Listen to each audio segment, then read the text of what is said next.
Assalamualaikum warahmatullahi wabarakatuh. Kami dari kelompok 5 akan mempresentasikan materi tentang statistika. Pertama-tama, kami akan memperkenalkan diri terlebih dahulu. Nama saya Muhammad Afian Dahya. Nama saya Muhammad Akila Iskandar. Nama saya Muhammad Fahmi Irsyad. Nama saya Muhammad Ragil Devantos. Nama saya Muhammad Winara. Di presentasi kali ini, kami akan menjelaskan tentang 5 hal. Yang pertama ada pengertian statistika, yang kedua ada jenis-jenis data, yang ketiga ada penyajian data tunggal, yang keempat ada ukuran pemusatan data, dan yang kelima ada ukuran letak. Nah, dimulai dari pengertian statistika. Pada mau tahu gak apa itu statistika?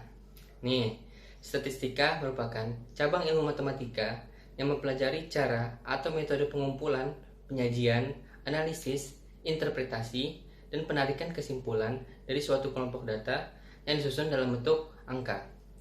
Statistika dibagi menjadi dua. Pertama ada statistika deskriptif dan ada statistika inferensial atau induktif. Statistika deskriptif adalah metode untuk mengumpulkan, menghitung, dan menganalisis data secara kuantitatif sehingga diperoleh karakteristik atau fisik dari suatu kelompok data. Sedangkan statistika inferensial atau induktif adalah metode yang berisi aturan-aturan dan cara-cara yang dapat dipakai sebagai alat untuk menarik kesimpulan yang berlaku secara umum yang datanya disusun dan diolah dari data statistika deskriptif. Statistika tidak bisa terlepas dari yang namanya data dan juga datum. Berikut ini adalah jenis-jenis data. Yang pertama, data kualitatif. Data kualitatif adalah data yang tidak dalam bentuk angka dan juga dinyatakan dalam bentuk kata, kalimat, atau gambar. Data kualitatif bisa diangkakan atau dikodekan. Contohnya, baik sekali skornya 4, baik skornya 3, tidak baik skornya 2, tidak baik sekali skornya 1. Yang kedua adalah data kuantitatif. Data kuantitatif adalah data yang berbentuk angka. Data kuantitatif bersifat verbal, serta dibuat menggunakan pemaparan berupa gambar, tabel, dan juga grafik.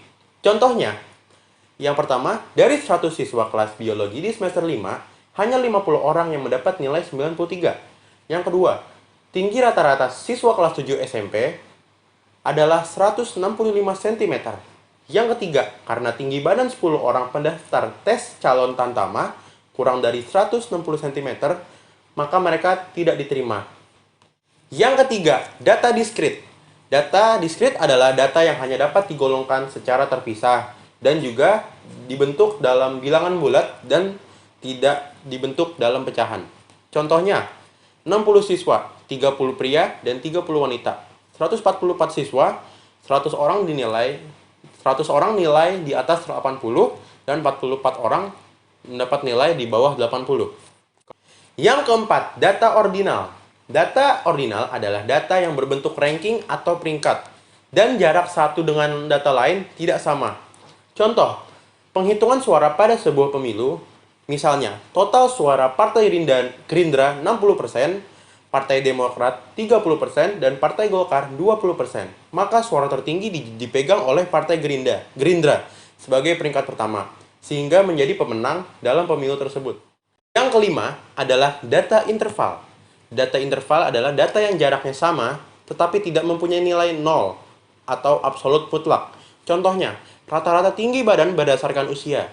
Untuk anak-anak yang berusia 6-12 tahun memiliki rata-rata tinggi badan 130 sampai dengan 145 cm. Untuk remaja yang berusia 13-18 tahun memiliki rata-rata tinggi badan 140 sampai dengan 160 cm. Sedangkan untuk dewasa yang berusia 19-26 tahun memiliki rata-rata tinggi badan dari 161 cm sampai dengan 199 cm. Yang keenam, data rasio. Data rasio adalah data yang jaraknya sama dan mempunyai nilai 0 atau mutlak. Contohnya, tinggi badan dari setiap data yang dikumpulkan apabila dilihat dari skala rasio, Adi lebih tinggi 10 cm daripada Denny, dan Denny lebih tinggi 10 cm daripada Doni, dan Doni paling pendek di antara Adi dan Denny. Yang terakhir, populasi dan sampel. Populasi adalah kumpulan dari semua data yang mengidentifikasikan suatu fenomena dan juga bergantung pada kegunaan dan relevansi data yang dikumpulkan. Sedangkan sampel adalah kumpulan data yang diambil dan diseleksi dari suatu populasi. Pada dasarnya adalah bagian dari populasi. Yang ketiga ada penyajian data tunggal. Data tunggal dapat disajikan dalam bentuk yang pertama ada tabel, diagram garis, diagram batang, dan diagram lingkaran. Berikut ini merupakan contoh dari penyajian data. Yang pertama itu tabel frekuensi atau yang disebut juga frekuensi kumulatif. Di bagian nilai ada 5, 6, 7, 8, dan 9. Dan di bagian frekuensi ada 1, 1, 4, 3, dan 1. Maka frekuensi kumulatifnya yang pertama itu 1.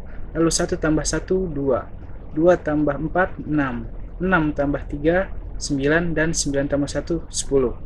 Lalu ada contoh juga dari histogram frekuensi.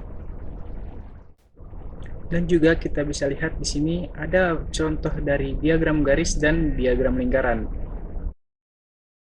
Ukuran pemusatan data, mean, median, dan modus.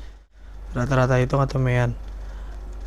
Untuk data yang tidak mengulang, rumusnya X bar sama dengan X1 plus X2 plus X3 sampai Xn per N sama dengan sigma X per N. Untuk data yang mengulang dengan frekuensi tertentu, rumusnya X bar sama dengan F1 X1 plus F2 plus X2 plus F3 X3 sampai Fn Xn per N sama dengan sigma Fx per N. Median, nilai tengah yang diurutkan terlebih dahulu. Median sama dengan TB plus buka kurung N per 2 kurang F per Fm tutup kurung P. Modus, nilai yang sering muncul. Rumus modus MO sama dengan TB plus buka kurung D1 per D1 tambah D2 tutup kurung P. Kesimetrian kurva distribusi data. Kurva miring ke kanan jika mean lebih besar dari median, lebih besar dari modus. Kurva normal jika mean, median, modus sama. Kurva miring ke kiri jika mean lebih kecil dari median, median lebih kecil dari modus. Kuartil, desil, dan persentil. Kuartil, adapun kuartil dibagi menjadi 3 bagian, yaitu Q1, Q2, dan Q3. Q1 itu untuk bawah, Q2 itu untuk sedang, dan Q3 itu untuk atas. Adapun untuk rumus data tidak berkelompok adalah 1 dikali buka kurung N plus 1. N itu adalah banyaknya data, tutup kurung dibagi 4. Dan untuk data berkelompok adalah Q1 sama dengan TB plus P. TB itu adalah tepi bawah kelas interval, P itu adalah panjang interval, dikali I dikali N bagi 4 dikurang F dan dikurang F lagi. F itu adalah jumlah frekuensinya. Juga begitu pun sama dengan untuk desil, tapi hanya yang membedakan bilangan pembagiannya itu lebih banyak untuk desil dibagi 10. Untuk data tidak berkelompoknya adalah D1 sama dengan 1 dikali buka kurung N plus 1 dibagi 10. Dan untuk data berkelompoknya adalah D1 sama dengan TB plus P dikali I dikali N dibagi 10 dikurang F dan dikurang F yaitu jumlah frekuensi. Untuk F yang pertama adalah F sebelum kelas interval.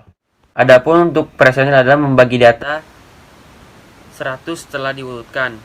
Rumusnya hampir sama, hanya pembagiannya itu lebih besar yaitu dibagi 100.